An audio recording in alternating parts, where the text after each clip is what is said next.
Okay guys, welcome to my University of California.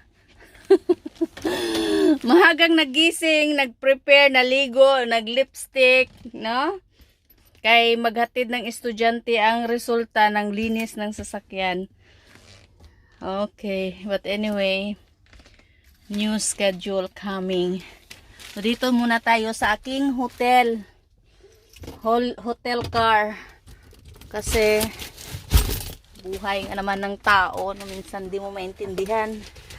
Buhay nga naman ng tao, di mo maintindihan at di mo malaman kung saan ka tutungo. Hello to my viewers, welcome to my chapter, not channel, no? Bakit nga ba ganito ang tao'y walang kasiyahan? Hi Ma'am Rod, maaga pa ako nagising, nag-prepare kasi maaga ang estudyante. Ang resulta, sila lang pala din ang maghatid. Kairinit namin pa itulog. Pa-lipstick pa ko. Ikaw rugot ka. Dito na lang maglinis ng sasakyan mabuti. Hindi ko natuloy nalinisan ng maaga yung sasakyan. Sinayang ko lang yung oras ko sa pag-antay sa kanila. Kaurugot, titigan ko ni sila karon ba?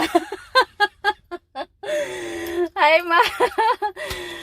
Kaya naugot ako. Ginakadlaw-kadlaw ko yung kaugot ko kay gusto ka pa matulog, hindi ka katulog. Tapos gusto ka magtrabaho, hindi ka makatrabaho. Kaya nagulat ka, kaya may time schedule ka. Ay nako, buhay nga naman. Okay, dito muna tayo sa ating teaching techniques. So, para maging mahalaga naman yung buhay natin, no? So that we can give the value of life and value of my teaching. Now, hi girls! Kaway-kaway dyan, no? We have to learn on how to drive. Pero yung tsinelas ko iniwan ko doon sa baba. Okay. We have to learn how to drive. Driving is the most important thing, especially to the woman. Why? A woman, a mother must know how to drive the life. Hindi lang yung sa pagmamaneho no, ng sasakyan, kundi talagang sa lahat ng aspeto talagang kailangan tayong maging wise at marunong. Thank you, ma'am.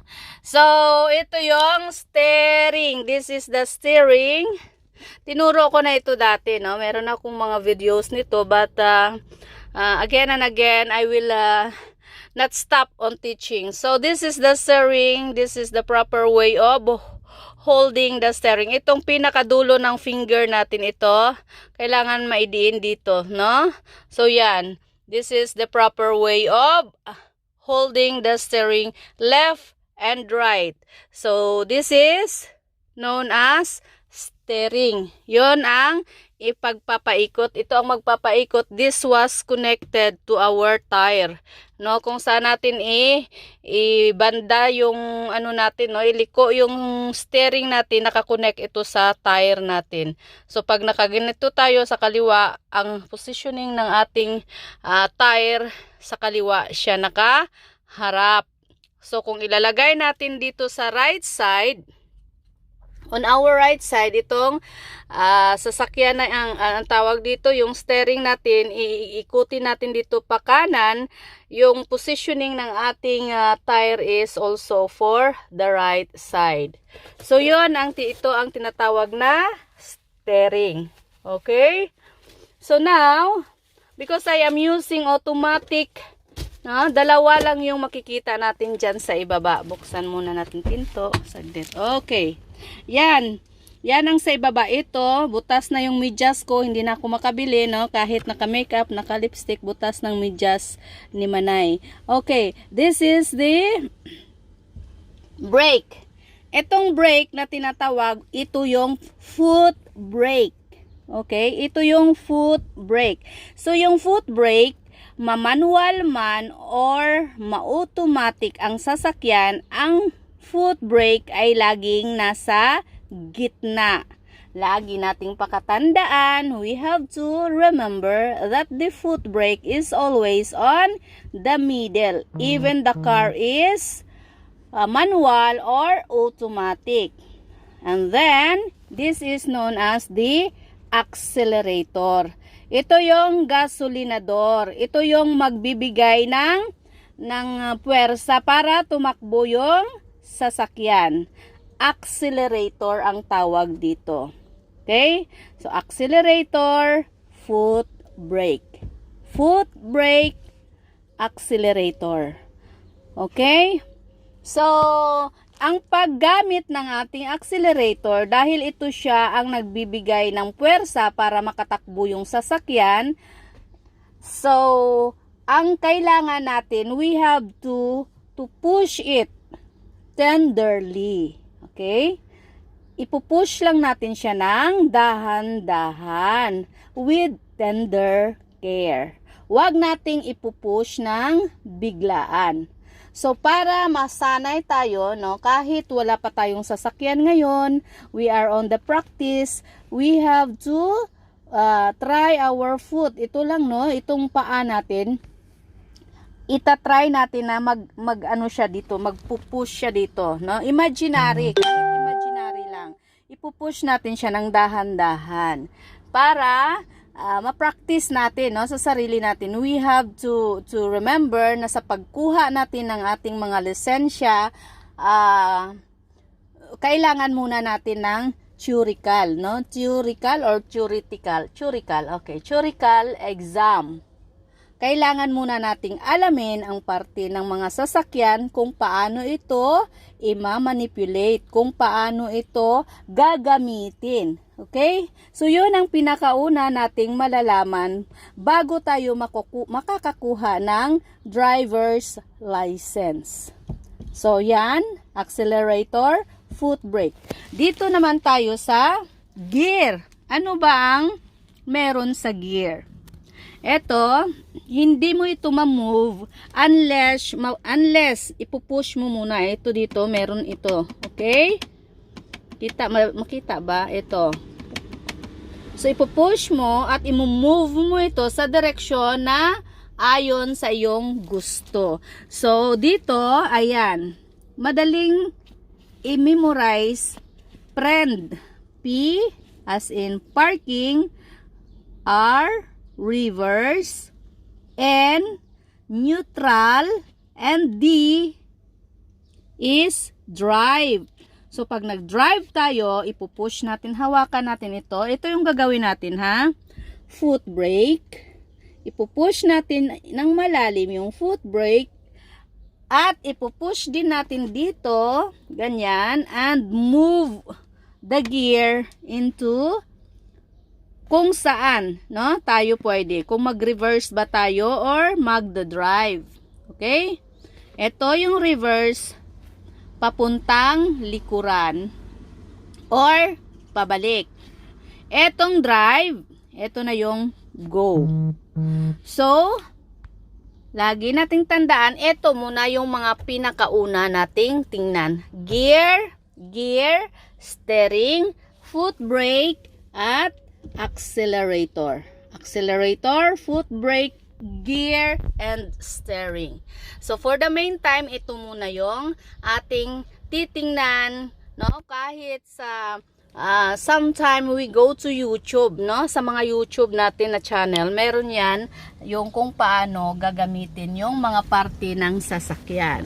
Para sa dahan-dahan, no? Kahit alam ba ninyo na I've been started driving at age of 38. I was working as a housemaid for 5 years. Yung 5 years na pagtatrabaho ko bilang isang katulong ay hindi po lahat natapos ang kontrata. I was been in Qatar, I was been in Saudi Arabia, and I was been in Kuwait. Sa 3 bansang pinuntahan ko, sa Saudi lang po ako nakapagtapos ng aking kontrata. I was finish my contract only in Saudi Arabia for 2 years and 2 months there. 2 taon at 2 buwan ako doon sa Saudi. In Qatar, I was just 7 months. In Kuwait, I think in Qatar I am just 5 months, I think. And in Kuwait, I think 7 months. Sa 7 buwan ko sa loob, doon sa Kuwait, hindi yun sa loob ng bahay ng amo ko. I've been in my employer for 4 months. 2 months and 2 weeks inside embassy. Kasi nag-run away ako. So, I was a distress overseas Filipino worker in Kuwait. The next was 2 weeks in Central Jail. Diba? Hindi madali ang aking pinagdadaanan bago ko narating ang foot brake, accelerator, steering, and gear. So when I was a distress OFW in Kuwait, I got home in Philippines. I bring my travel documents. So, ang ginawa ko sa travel documents ko, yun ang ipinakita ko sa Department of Foreign Affairs to take a new passport. So, doon, dinala ko yung travel documents ko at ipinakita ko doon para makakuha ako ng panibagong pasaporte kasi umuwi ako ng Pilipinas na wala akong passport, only travel documents. Yon ang nangyari sa buhay ko at yon ang naging daan kung bakit ako ngayon naging isang driver. Hindi madali ang naging umpisa ng buhay ko dito sa UAE. Kaya ang sabi ko, UAE, you are my eye. Kasi dito ko na tagpuan ang buhay na medyo yung kumbaga nakaahon sa lahat ng pinagdadaanan ko, no? Just imagine running on the street wearing a household worker uniform without slipper, asking help to anybody until you got this kind of life inside jail. Ha? Doon ka hanggang narating mo yung rihas na bakal. Doon mo na naranasan mag-toothbrush ka ng hindi iyo toothbrush. Hindi mo alam kung ilang bunganga na yung nag-toothbrush. Doon mo naranasan magsuot ng underwear na hindi iyo. Na?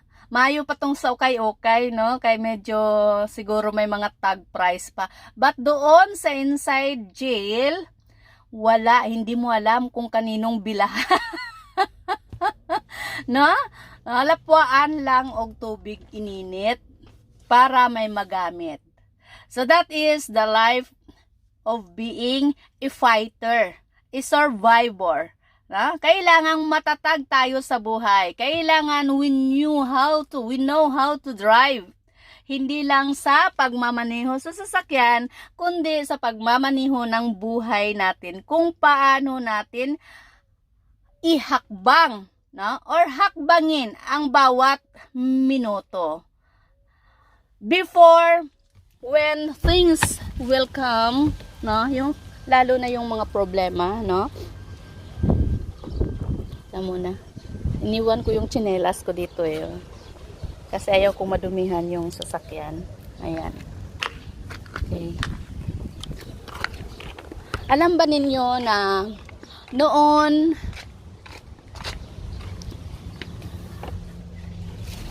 pag nagkaroon ako ng problema, nakikita naman siguro ninyo, no? Even just new, no?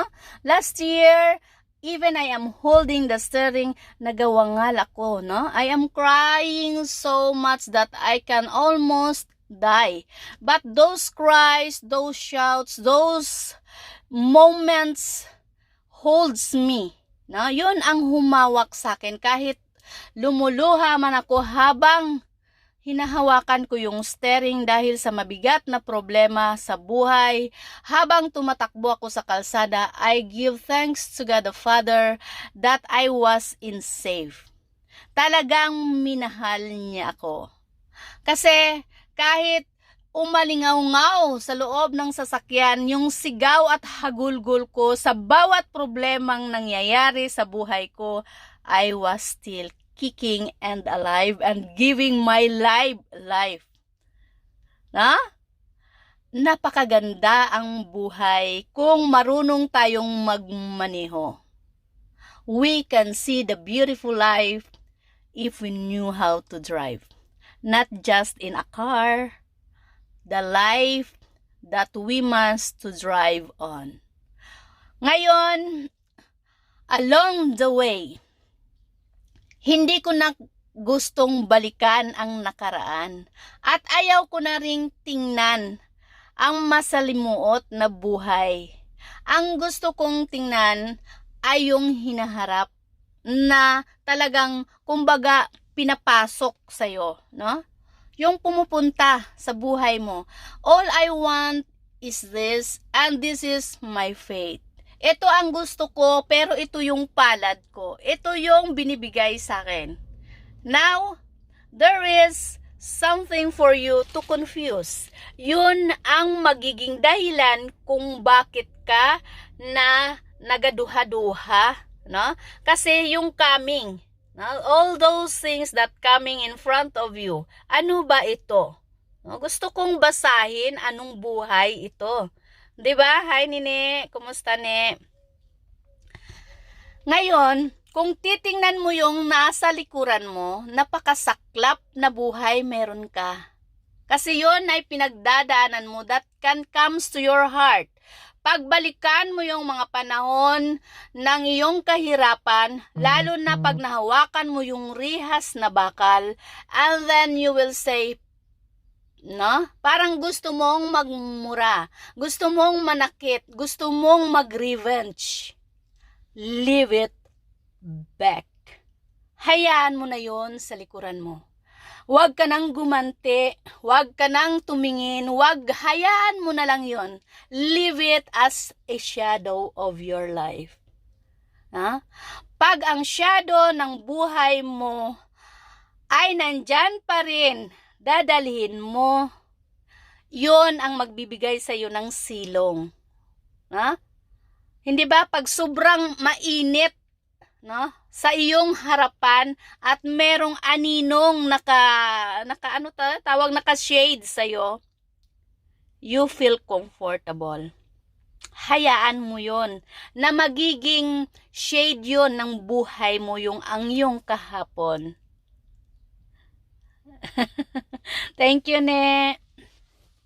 At ngayon, harapin mo yung tomorrow, yung bukas at ngayon. Na? Kung ano yung ngayon na binibigay sa'yo, take it. Ito yung gusto ko. Gusto kong magkaroon ng isang bahay. Gusto kong magkaroon ng isang asawa. Gusto kong maging ina ng tahanan at maging babae ng isang matinong lalaki. But how can I have it? I want to have family. I want a good man in my life. I want to see my family as it is, that I am a mother and I am a wife. But it cannot be. Why? It's because of one thing. Money. Okay? Money can create everything that we want in this world. But if you don't have money, you cannot move easily. Right? Tiisin mo pa rin kung anong buhay meron ka. Yon ang sinasabi kung saan ako dadalhin ang kapalaran ko, and I will say, I will do. Diba? Ngayon, dahil gusto ko yun, magkaroon ng bahay, nandyan yung tatay ng mga anak ko, nandyan yung mga anak ko, magkasama kami sa isang bubong. Hindi mangyayari. Alam nyo kung bakit? pera yung gusto hindi pamilya. Naging asawa ka para pang negosyo. Okay? I need 1 million from you. Yun ang gusto. Ayaw maging buo ang pamilya. Fine. Yan ang gusto mo. Go ahead. Drive your own way and I will drive my own way.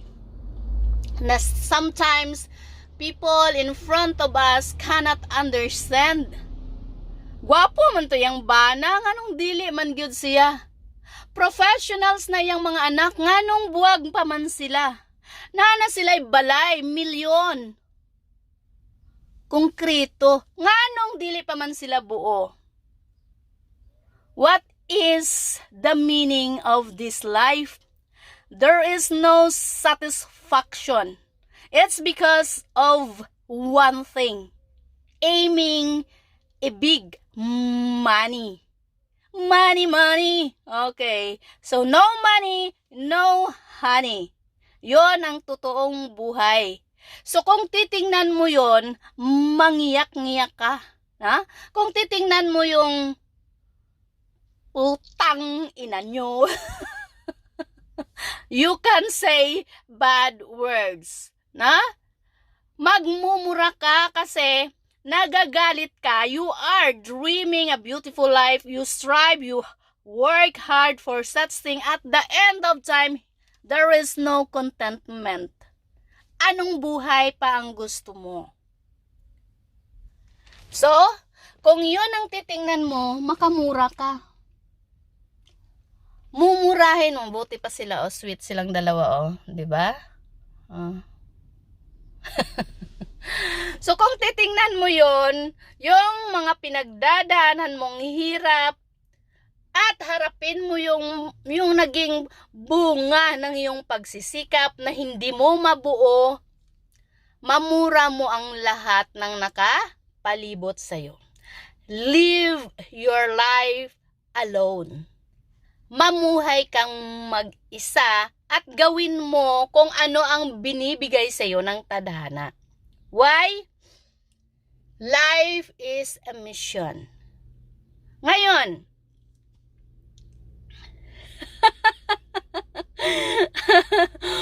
money. Totoo yun. No? Kaya sabi ko, ipokrito nga yung bawat tao sa mundo. No? Pretending. No? Ito yung katotohanan lang sinasabi ko. Ngayon, kung titingnan natin yung experiences, don't look upon your experiences that it makes you drag down. No? Yun ang magpapababa sa'yo. Kumbaga, yun ang imbis na gwapa ka, no? Mahimo kang halaway. Kay tungod, nagsigi kag huna-huna sa problema, nganong ingani mani, na? Why like this? Like a child. Ang isang bata, sasabihin niya, gusto ko meron akong mama, meron akong papa, gusto ko buo ang aming pamilya. 'Di ba? Ngayon, kung ang okay. No, so ito tuloy muna natin kasi sabi ni Mama, yala. No, nasa climax na tayo sana ng ating sharing of life sharing, but it's because of we have to go, no? Alis kami ni Mama, kaya yan. So ito, automatic ito, yan, wala nang susi, yan na lang pipindutin ko, on off. No, ito yung on off. So, thank you so much all my viewers, Ma'am Caroline Susana. Thank you so much, Ma'am. Missing you so much. See you soon, Papa Weng. Thank you so much for your service to the community. Jennifer, okay lang, maingat lagi. Thank you so much, Ninang Bilin. Thank you so much. Best regards all of you there. And Annalyn, thank you. Hello sa mga OFWs natin dyan sa Saudi Arabia. Madeline Escuton, thank you. My best regards kay tatay mo. Ay, kay Toto Marvin. My best friend and best enemy, ha? Yun ang sobra pa na kami sa mag-utod, no? More than a brother and sister. And then Ma'am Ro, thank you for following my videos here in Facebook, and I hope that one day I can be ding, kumusta ding, stay strong, and I hope that one day I can have my own channel, no, in YouTube. Please, I need your help. Please like, share, and subscribe Lady Rose A. Cañete. The more videos I can, the more I put it into my YouTube. Pero yung subscribers ko, 69 millions pa lang. Thank you so much to those who subscribe my YouTube channel, Lady Rose A. Cañete. No? Maraming videos pa ang ating gagawin at subaybayan natin ang buhay ni Maria hanggang sa dulo ng walang hanggan. Si Mama is coming. Bye-bye!